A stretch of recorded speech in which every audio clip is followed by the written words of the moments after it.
A lonely rural road in Ohio. Two teenagers are driving. Suddenly the lights in front of them go out. The car is stopped. There is a dense forest next to them, and there, movement. Some unusual faces hidden behind the trees. A teenager whispers, "Do you hear?" Who's laughing? Becky? Melissa, a local journalist, has recently been reporting on a mysterious disappearance in a suburban Ohio town. She comes across an old file from 1973, which reads, "Melon Heads suspected again."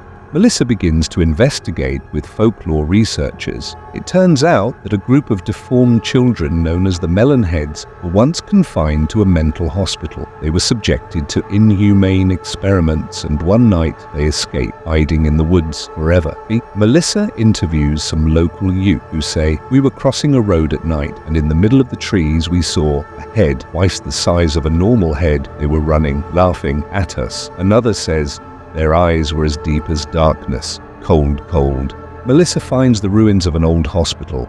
There's some old video footage, one of which shows a little boy with an enlarged head named Elmer. He looks at the camera and says, "We're still here." 1:13 a.m. Melissa enters the forest alone. She sees a carving on a tree.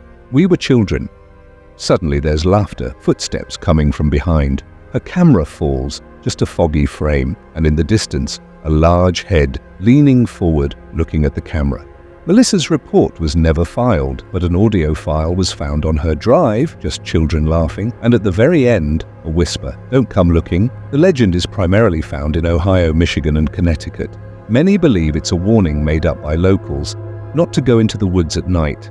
However, some missing persons cases from the 1970s remain unsolved to this day. Have you ever seen anything that defies logic? Are Melon Heads just a story, or are they really still waiting in the trees? Tell us about your experience in the comments.